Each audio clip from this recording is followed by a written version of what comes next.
My name's Ryan Diamisi. I'm a wealth advisor at Christian Wealth Management. My mission is to help my clients redeem their money as a tool to build their faith. So I was in a client meeting earlier today, and it reminded me that most people want to budget or think that they would benefit from budgeting, but they don't. So I wanted to explore why. Why don't most people budget? So there's two reasons you may not be budgeting. One is you make more money than you spent. It's a good problem to have. The second reason would be you spend more money than you make. So the first one is if you're spending less money than you make, then you just may not feel like it's necessary. Necessity is the mother of invention. So when we don't need something, it's very likely we don't do it.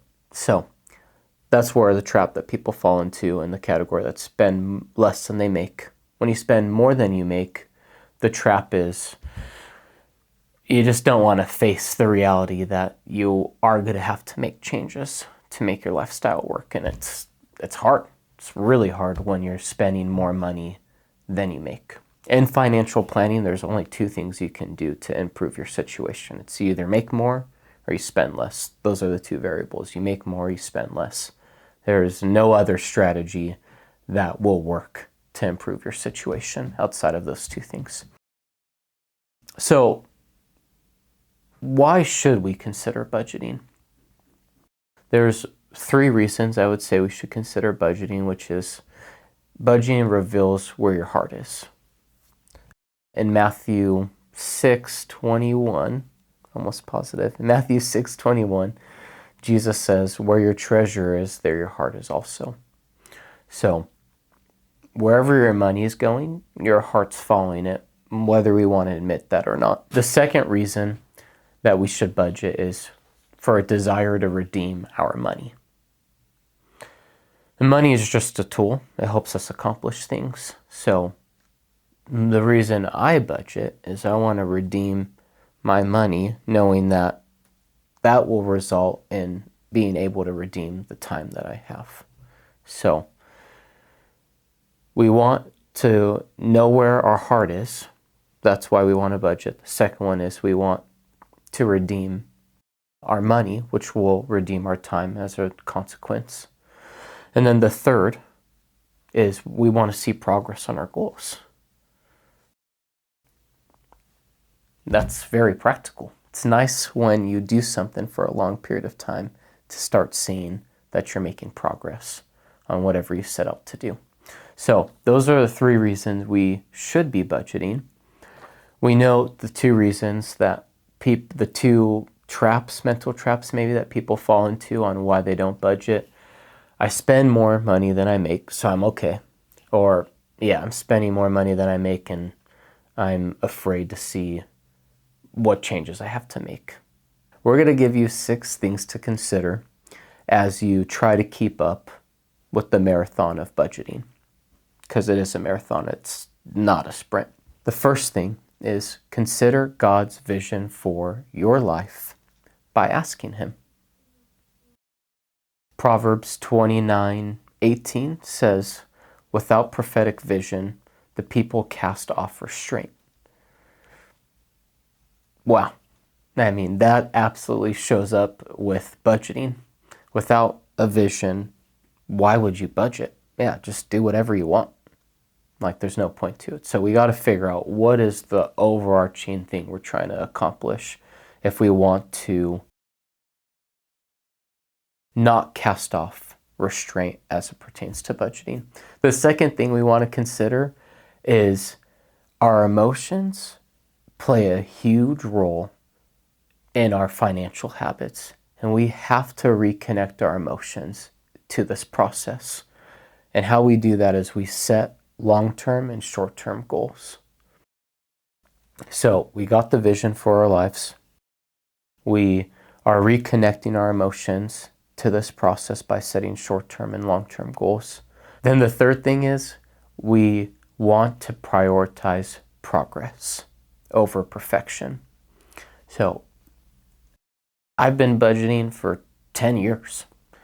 And I don't think there's been 1 month that everything I've put on paper has turned out the way that I'd hoped. So I can promise you, as you budget, it's not going to work out the way that you thought, but you will get better at it over time. Just as I have over time, you will get better with it over time. So if you focus on progress, you'll set yourself up for success. The fourth thing to consider is to keep it simple. There's different layers of what keeping it simple can relate to, but as you're starting it, start with a very simple budget. A piece of paper, an Apple Note is what I use. Whatever it is, like, keep the process that you're doing simple. Keep it simple so you're more likely to continue with it. The fifth thing is to add friction. Now, for the Dave Ramsey fans, what do you think? Do I look like Dave Ramsey? Some people say I do. Maybe I look more like him. What do you think? Can you see that? Okay. Nate Thurman thinks I look like Dave Ramsey.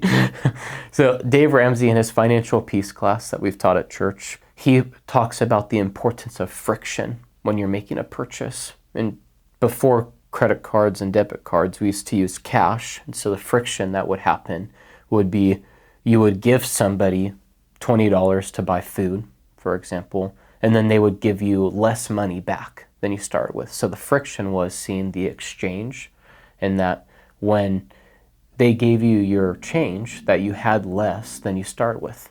So it did something mentally to understanding the consequences of purchases. So modern day, very little people keep cash. So we have to get creative to figure out how to add friction into our lives. The way I do it may not make sense for you. How my wife and I add friction is we have multiple checking accounts, like the envelope system Dave Ramsey talks about, which is to put a set amount of physical dollars in a physical envelope and to not spend more than what you have taken out physically. We do that same principle, but we do it with checking accounts. And that helps. It slows us down a lot. As we go to the grocery store to buy groceries, we got to make a transfer. It's super annoying, and it slows us down. If we're buying clothes, same idea. It slows us down. It adds a level of discomfort and makes us really think about our purchases and how important they may be. So the important piece to this, to step 5, or the fifth thing to think about, is to add friction and to think about how that can apply to your situation for you and your spouse. So the sixth thing to think about is to be creative through this process and be flexible. Like I've mentioned before, like, things are going to change. No month is going to look identical to the previous month. So being able to be flexible through this process is important, and to understand that change is actually a good thing and it will inspire creativity. Being creative in this process, I think, is instrumental in keeping up with the marathon of budgeting. I was talking to a client recently who was saying that they were very budget-oriented people, and they hadn't been budgeting for a while. And she had mentioned, I just started thinking about my budget different. I started budgeting again. I started thinking about it differently and doing things a little bit differently. And I was reflecting, sometimes you just got to switch it up to stay motivated too. And that's the creative piece. Just be willing to switch things up to stay motivated. And oftentimes, at least for me, motivation does follow when I switch things up. Another idea within staying creative could be choosing somebody to mentor in this world. I've seen that for myself and for clients that I have, that the ones that seem to be the most motivated to continue on with budgeting are the ones that are teaching others. So, and I think there's many reasons why, but the simplest form is we don't like being liars. So if we're encouraging other people to budget, it puts a little bit more accountability or responsibility on us to be following through with the things we're telling other people to do as well. I've mentioned this before, that true wealth, in my mind, is connection to God and connection to others.